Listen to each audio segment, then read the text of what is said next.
Hello everyone, स्वागत है आपका आज की एक और नए महत्वपूर्ण वीडियो में।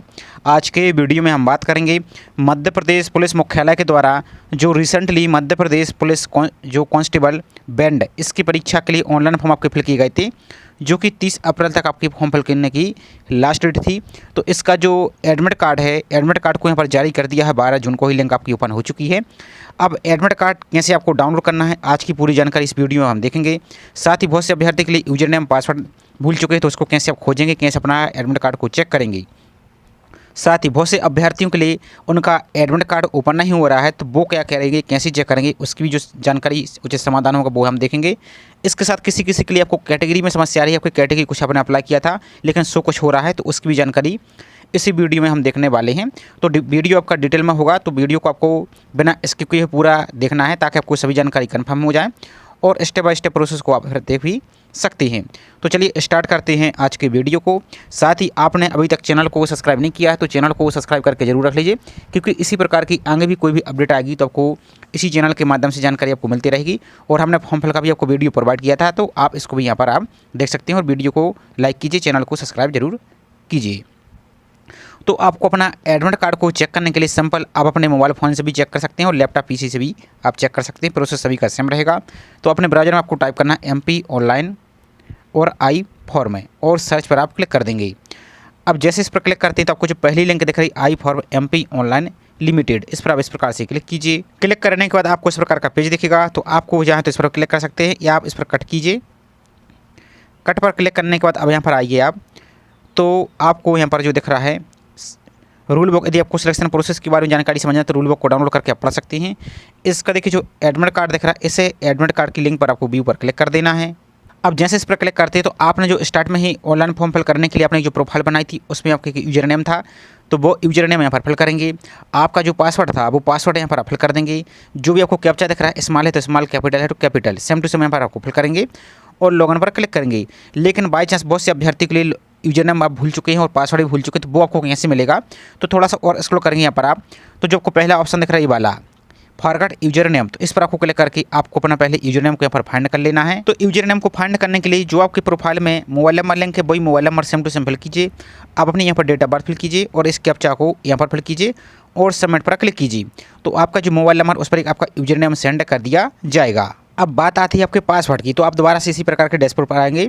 अब यहाँ पर आपको दिख रहा है पासवर्ड, तो फॉरगॉट जो पासवर्ड दिख रहा है रीसेट का, इस लिंक पर इस प्रकार से आप क्लिक करेंगे। तो पासवर्ड को रीसेट करने के लिए यहाँ पर जो भी आपने यूजर नेम फाइंड किया वो यूजर नेम यहाँ पर फिल कर देंगे, इस कैप्चा को यहाँ पर फिल कर देंगे और रीसेट पासवर्ड पर क्लिक करेंगे। तो आपके मोबाइल नंबर पर एक आपको टेम्परेरी पासवर्ड सेंड किया जाएगा, उसको फिल करके आप लॉगिन कर सकते हैं, या आपको लिंक वगैरह भी सेंड की जाती है जैसे ईमेल आईडी पर, तो उसको क्लिक करके आप इस पासवर्ड को न्यू सेट कर लेंगे आप। तो इस प्रकार से आप अपना यूजर नेम पासवर्ड को रीसेट कर सकते हैं। अब यहाँ पर सभी जानकारी को आपको फिल करने के बाद अब आपको लॉगिन पर यहाँ से क्लिक आपको कर देना है। तो अब जैसे इस पर लॉगिन पर क्लिक करते हैं तो अब आपको इस प्रकार का पेज दिखेगा। तो आपको जो एडमिट कार्ड के सामने जो आइकन दिख रहा है ये वाला, इस आइकन पर आप क्लिक करेंगे तो अब आपको इस प्रकार का पेज दिखेगा। कुछ आपको महत्वपूर्ण जानकारी दी गई, इसको पहले आपको समझ लेना है, पढ़ लेना है। तो आपको निर्देशित किया जाता है कि प्रवेश पत्र डाउनलोड करते समय संबंधित आवेदक स्वयं अपना जो आधार विवरण दर्ज कर मोबाइल नंबर OTP के माध्यम से आधार सत्यापन प्रक्रिया पूर्ण करें।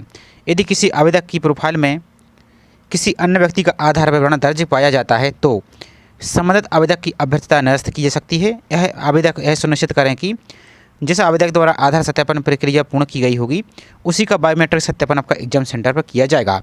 तो आपको इस पर चेकबॉक्स को टिक कर देना है और आपको सबमिट पर क्लिक कर देना है। अब जैसे ही सबमिट पर क्लिक करते हैं तो अब आपको इस प्रकार का पेज दिखेगा। तो आप तो अपना या तो UID आधार नंबर यहाँ पर फिल करेंगे या वर्चुअल ID फिल कर सकते हैं, वैसे कुछ भी फिल कर सकती हैं। तो यहाँ पर आप अपना आधार नंबर फिल करेंगे और आपको यहाँ पर नीचे को रहेंगे तो चेक बॉक्स दिखेगा, उस पर टिक करेंगे तो आपको एक OTP आएगा आपके आधार कार्ड पर, सॉरी आपके मोबाइल नंबर पर जो आपका लिंक है, उस OTP को वेरीफाई करते हैं आप, तो आपका एडमिट कार्ड यहाँ पर शो हो जाएगा। अब बात आती है समस्या, दो सबसे ज़्यादा समस्या आ रही है, बहुत से ज़्यादा। एक तो बहुत से अभ्यर्थी के लिए समस्या आ रही है कि आप आधार कार्ड तो सही फिल कर रहे हैं लेकिन किसी दूसरे पर्सन की जानकारी ओपन हो रही है या किसी अदर स्टूडेंट की जानकारी ओपन हो रही है। दूसरी, आपका एडमिट कार्ड ओपन ही नहीं हो रहा है, तो आपके लिए इस प्रकार का मैसेज दिख रहा होगा। एक बार आपको वो मैसेज हम पढ़ के सुना देते हैं सिंपल सा। तो आपको दिख रहा होगा विभागीय निर्देश अनुसार जो मध्य प्रदेश पुलिस आरक्षक बैंड भर्ती परीक्षा वर्ष 2026 का आयोजन किया जा रहा है। उक्त परीक्षा का संचालन लगभग 6 सप्ताह की अवधि में विभिन्न चरणों में किया जाएगा। तो इस हेतु अभ्यर्थी के प्रवेश पत्र हैं जो चरणबद्ध रूप से जारी किए जाएंगे। अतः अपने ई प्रवेश पत्र जारी होने संबंधी सूचना प्राप्त करने हेतु कृपया पोर्टल पर उपलब्ध सूचनाओं का नियमित रूप से अवलोकन करें। तो सिंपल बात यह है कि आपका जो एग्जाम हो रहा है एक कई स्टेप में हो रहा है अलग अलग। तो जिस दिन का अभ्यर्थी का डेट आपकी नज़दीक है तो उनका तो एडमिट कार्ड शो हो जाएगा, लेकिन जिनकी डेट अभी दूर है तो उनका एडमिट कार्ड शो नहीं होगा। जैसे आपकी सिंपल बात है, अब ईएसपी के जो फॉरेस्ट गार्ड और अन्य एग्जाम दे रहे हैं इसी प्रकार की प्रक्रिया आप समझ लीजिए। तो इस प्रकार से आपको परेशान नहीं होना। आप जिनका एडमिट कार्ड में एक आपको मैसेज दिख रहा है वो आप यहाँ पर बार बार ट्राई करेंगे तो आपका तो यहाँ पर ओपन हो जाएगा बाद में। अब दूसरी समस्या कि जिनका आधार कार्ड सही फिल कर रहे हैं लेकिन फिर भी आपको कोई समस्या आ रही है, किसी दूसरी पर्सन का ओपन हो रहा है, तो आप क्या कीजिए, थोड़ा सा एक दिन वेट कीजिए या आप MP ऑनलाइन को कांटेक्ट कीजिए। तो हेल्पलाइन नंबर आपको कहाँ मिलेगा, तो थोड़ा सा और नीचे को रहेंगे यहाँ पर होम पेज पर जहाँ सब प्रोफाइल को लॉगिन कर रहे थे इसका स्क्रीनशॉट आप ले सकते हैं। तो इस पर सुबह 9:30 बजे से शाम के 7:30 बजे तक इसमें आप कॉल यहाँ पर कर सकते हैं, अपनी प्रॉब्लम को बता सकते हैं। लेकिन आपकी लिंक अभी जस्ट ही ओपन हुई है, आपकी कल ही ओपन हुई है, तो आप कम से कम 1 से 2 दिन वेट कीजिए। आपकी जो टेक्निकल समस्या ये आपकी सॉल्व हो जाएगी। लेकिन फिर भी आपको यही समस्या आ रही तो आपका जो हेल्पलाइन नंबर आपको मैंने बता दिया है इस पर आप कांटेक्ट कर सकती है और उनको अपनी जानकारी यहाँ पर बताइए। अब दूसरी बात, समस्या जिनका एडमिट कार्ड ओपन हो रहा है तो उनके लिए आपने जैसे मान लीजिए EWS से फॉर्म आपने फिल किया था, लेकिन जब आपका एडमिट कार्ड आप ओपन कर रहे हैं तो उसमें क्या लिखा रहा है, जैसे आपका URE इस प्रकार से आ रहा है। तो इसका मतलब ये है कि आपकी जो कैटेगरी है वो UR से आपने अप्लाई किया, लेकिन UR में किससे, EWS से। तो आपकी जो UR का मतलब है UR EWS, तो जो EWS वाले अभ्यर्थी तो आपको परेशान नहीं होना, ई लिखा है साथ में, तो आपका EWS ही कैटेगरी आपकी रहेगी। और बाकी आप फॉर्म में भी चेक कर सकते हैं आपने क्या फिल किया था। तो इस प्रकार से इसको आप चेक कर पाएंगे। बाकी आपने देखा ही होगा कोई भी आपके एडमिट कार्ड ओपन होता है खासकर जो इस पोर्टल के माध्यम से, तो कम 2 से 3 दिन लग जाती है इसमें सही होने में, क्योंकि समस्या ज़्यादा आ जाती है। तो आपको बार बार ट्राई करते आपको रहना है। अब आपको यदि अपने फॉर्म को फिल किया, आप फॉर्म को दोबारा से रिव्यू करना चाहती हैं, रिप्रिंट करना चाहते हैं, चेक करना चाहते हैं, तो आप इस डैशबोर्ड को दोबारा से लॉगिन करेंगे। तो यहाँ पर जब आपका डैशबोर्ड ओपन होता है तो यहाँ पर जो होम पर आप क्लिक कर देंगे, इस प्रकार से होम पर आप एक बार सिंपल सा क्लिक कीजिए। अब जैसे ही होम पर क्लिक करते तो अब आपको इस प्रकार का पेज दिखेगा। तो आपको जो माई फिल्ड एप्लीकेशन रिसिप्ट दिख रहा है इस पर क्लिक करके आप अपने फॉर्म को रिप्रिंट कर सकते हैं। तो यहाँ पर आपका इस प्रकार का पेज ओपन होगा। सबसे पहले आपको डिपार्टमेंट सेलेक्ट करना है, तो आपको मध्य प्रदेश पुलिस हेडक्वार्टर आपको यहाँ पर देखने को मिलेगा। तो थोड़ा सा स्क्रॉल करते आएंगे तो यहाँ पर आपको देखने को मिल जाएगा। अब इसको यहाँ एक बार आप चेक कर लीजिए, यहाँ पर आपको देखने को मिलेगा। थोड़ा सा और यहाँ पर आएंगे तो यहाँ पर देखिए, तो सबसे लास्ट में ही आएंगे आप यहाँ पर देखिए मध्य प्रदेश पुलिस मुख्यालय, इस पर क्लिक करेंगे। एग्जाम नाम, तो आपको जो पुलिस बैंड दिख रहा है इस पर क्लिक करेंगे और सबमिट पर आप क्लिक कर देंगे। तो जैसे सबमिट पर क्लिक करते तो यहाँ पर आपको एक एप्लीकेशन नंबर दिखेगा, यहाँ पर आपको पोस्ट का नाम दिखेगा। तो आपको जो यहाँ पर एप्लीकेशन नंबर आपको दिख रहा है यहाँ पर ब्लू कलर का, इसी पर एक बार क्लिक कर दीजिए। तो आपका पूरा फॉर्म ऐसे ओपन हो जाएगा। इसका प्रिंट ले लीजिए और अपनी डिटेल को एक बार चेक कर लीजिए। यदि फिर भी आपको कोई समस्या आ रही है तो जो MP ऑनलाइन का हेल्पलाइन नंबर है, ईमेल ID उन पर भी आप इसको सेंड कर सकती हैं। और इसका प्रिंट आपको जरूर ले लेना, क्योंकि आपको जब एग्जाम देने जाएंगे तो इसको भी प्रिंट आपको साथ में आपको, यदि आगे आपके डॉक्यूमेंट वेरिफिकेशन होंगे तो उस टाइम आपको इसकी आवश्यकता आपको पड़ेगी। बाकी प्रक्रिया आपको सिलेक्शन प्रोसेस पता ही होगा। आप इस नोटिफिकेशन में पढ़ सकते हैं किस प्रकार से क्या आपका रहेगा, किस प्रकार से आपका जो स्किल टेस्ट है वो लिया जाएगा, किस प्रकार से आपके इंस्ट्रूमेंट यहाँ पर आपको यहाँ पर बजवाए जाएंगे।